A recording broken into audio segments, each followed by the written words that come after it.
All right,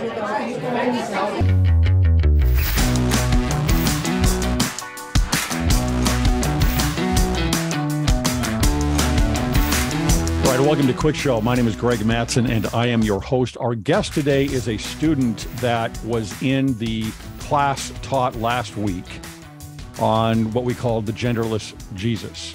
And she's here to answer a few questions. We have, whenever I present these things from BYU or anywhere else, we get a response that's kind of like, well, this is just a one-off, or where did you find this material? And, there's a systemic issue that really needs to be addressed. And so by bringing individuals on that were there, then we can get a little bit more of a firsthand account and kind of solidify what we're talking about here sometimes. So welcome to Cwic Show, to the podcast.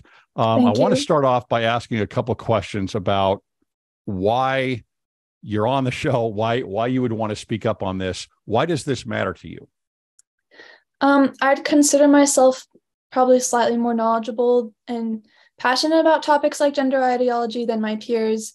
It all goes to a few years back when there was like a lot of controversial topics in our school district being taught to my younger siblings at my middle school. And my mom found out and she really pushed back against the school board.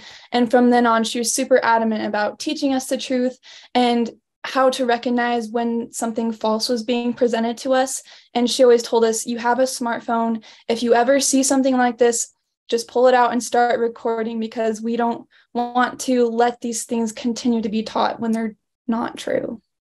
Okay, so I think that's awesome, because I think it's important for parents to understand.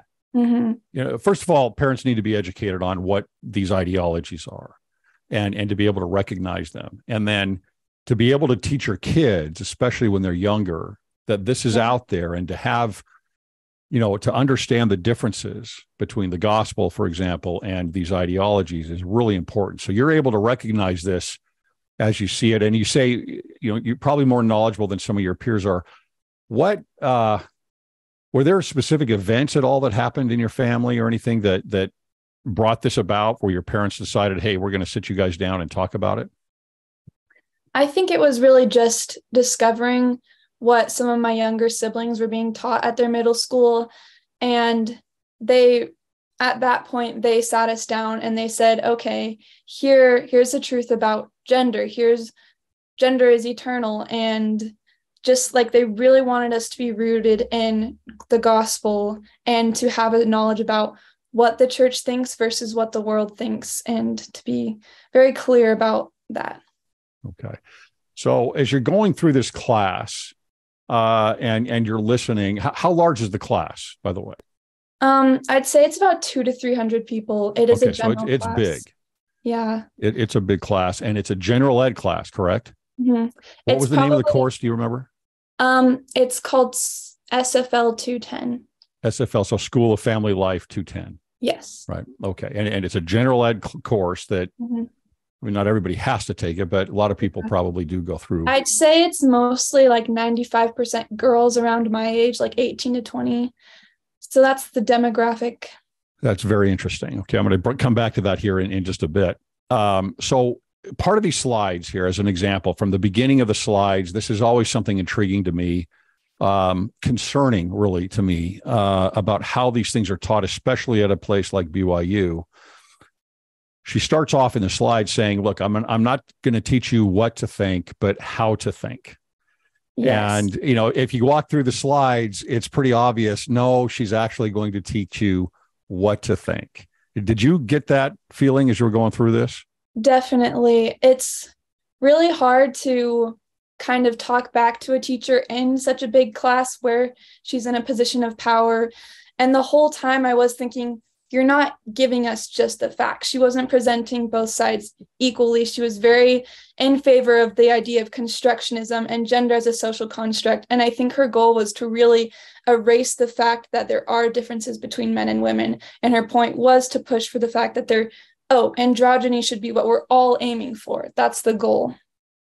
Yeah. And when you study other universities and you see what they teach, that goes along the exact same pathway, right? They do the exact same thing. So she's simply regurgitating what she is learning right, in that field Yeah. and what is taught by university professors nationwide.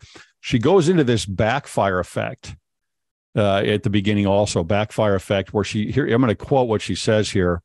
She says, essentially, the backfire effect means that showing people evidence which proves that they are wrong is often ineffective and can actually end up backfiring by causing them to support their original stance more strongly. As such, the backfire effect is a subtype of confirmation bias. Mm-hmm. Now, to me, what's happening here, and again, I go through a lot of these presentations, is she's softening the belly for everybody. Yeah. To basically say, look, I'm going to prep you here. You may not like what you hear, but you're wrong. Mm-hmm. And is that kind of how you felt when you were listening to this? Yeah, she's very much set up her course to be all about critical thinking, and she's laid out all of her lectures that way. And like, here's the facts that I'm going to give you. If you don't agree with something, it's probably because you have a bias against it. And so when she's laying out all these studies, like, here, boys and girls are like the same. See, there's this study. Here's all this information. And that goes on to support her ideas. And it's basically already framing from the very beginning that your opinion on this, whatever the church is teaching, that is wrong. And you have a bias against it. And that's so hard, because this is what, I sometimes wonder about our system in the US, about with universities and sending everybody off to school when they're 18 years old. And you're basically around a lot of other 18 to 22, 23-year-olds.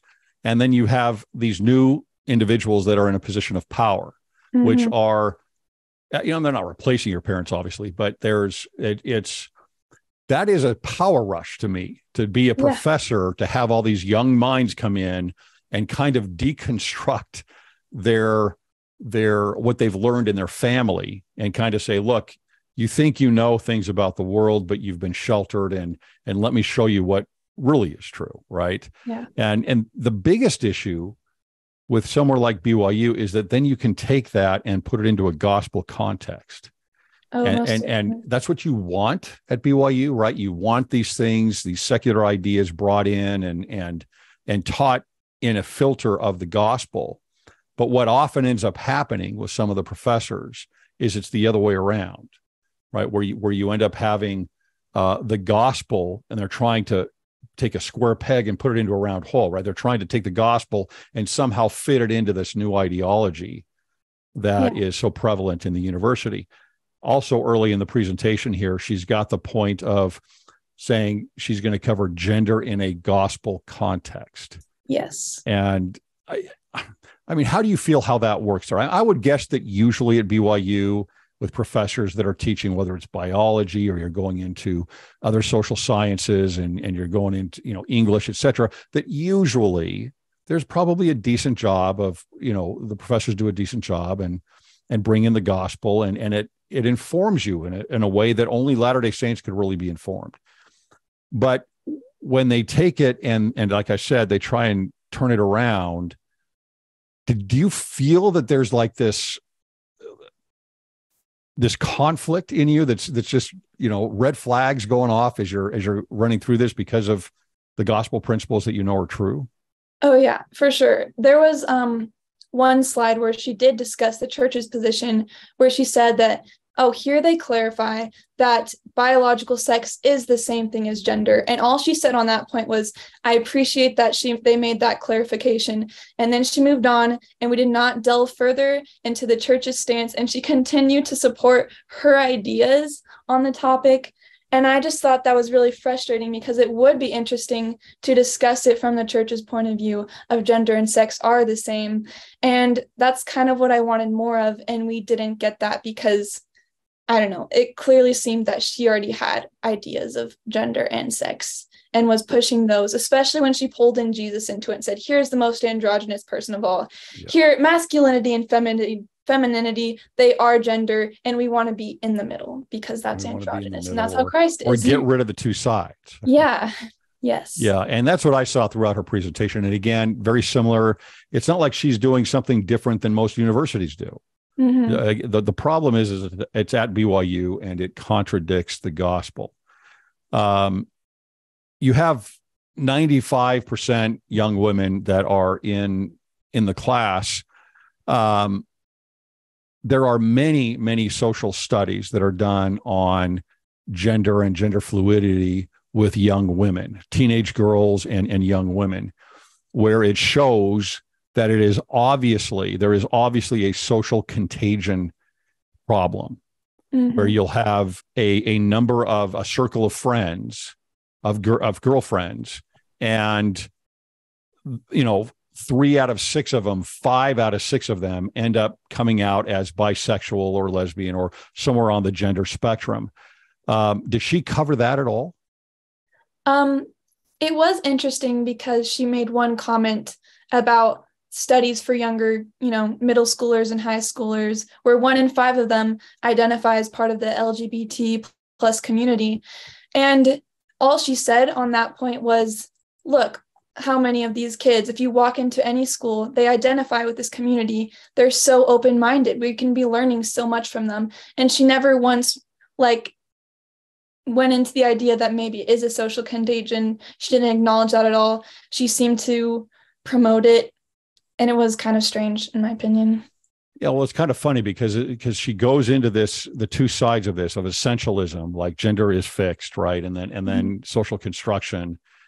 And then she actually shows the stats, right? Where even in the last 2 years, it's gone up like almost 2% nationwide as those that do not identify on the binary, but then showed that Gen Z, it's like you said, a 1 in 5. So if she's talking about social construction, that the social construction is the binary, it's odd to me that the ideologies that are coming in about gender fluidity, all of a sudden we have an explosion of those that are on the gender spectrum and not on the binary. That to me is also social construction. We're constructing a new thing where androgyny is the construction. And I think she was promoting the fact that so many kids do identify with this community instead of asking why. Why is this happening? I think she thought it was a very good thing. So, I mean, obviously you're in a large class there. It's difficult to, like you said, probably say much about it and raise your hand from 8-10 rows back. But did anybody push back on this in the classroom? Not really. There weren't many comments. I feel like it was pretty silent that whole lecture, and I do wonder if there were people who felt strange about this topic. I do have a friend in the class who sits next to me, and throughout the course of the lecture, my professor kept saying, see, look how complex and nuanced this subject is. And my friend finally turned to me. She's like, but it's not complex. She's making it complicated. And we had a long talk after that lecture, my friend and I, and she was like, I wanted to say something, but I don't know what I could have said. I don't want to fight with the professor in front of the whole class. And I feel like there were probably a good amount of people in that same position, as well as others who probably agreed with the professor or were not knowledgeable about it and thought it was interesting to learn more about it. So I don't know. Yeah. And again, I think for one thing, I think it's important. It's important that you have had parents that have gone over this with you. And if there's something I could recommend to parents, it's, get as much information and as educated as you can on what's coming in through what I call the religion of academia, that is really going from the K-12 space. And of course, it's already very pervasive in higher education, because for you to already have that ability to recognize what's going on, even words that are used, right, that she might use, and to be able to understand, oh, okay, she's coming from over here, and I already know that this does not go along with gospel principles. That's crucial. Yeah. And I think so many people, so many in your generation have been a little hoodwinked on these things because it's come in so fast, and they're not, as you see in your class, like you say, they're not discussed in a real critical thinking manner. It's basically just an agenda. Yeah, I agree. Well, really appreciate you coming on the show and talking to us a little bit about this. Like I said before, I think it's really important that we have firsthand witnesses to this. And you obviously went through the class. You heard exactly what she said. It's not misconstrued, based on the slides that have already been presented that we've done in previous episodes. And unfortunately, this does happen at BYU, and it's part of an agenda, of a larger agenda of breaking down the binary and really going against traditional family. And you'd think, well, at BYU, this isn't going to happen. Well, it does. It does happen because BYU is a part of academia. Do you have any last thoughts or comments you wanted to make? Yeah, I really do agree. I think it's so important that at a church-centered school, we focus on the clear revelation that we have from prophets and apostles. We do know that gender is divine and eternal, and we know that there are differences between men and women, and that's a good thing. And I think we should be focusing on the truth that we do have and not be caught up in the confusion of the world that the world has to offer. And I don't think that means turning a blind eye or being ignorant to what the world is teaching, but I do think we can do a better job at focusing on the truth that we do have. And I just think that's so important. Very well articulated. Well, I hope we could have more of you representing the students at BYU, and we could have more parents like you have that have gone through and taught about this. So thank you for coming on. Really appreciate it. Thank you so much for having me.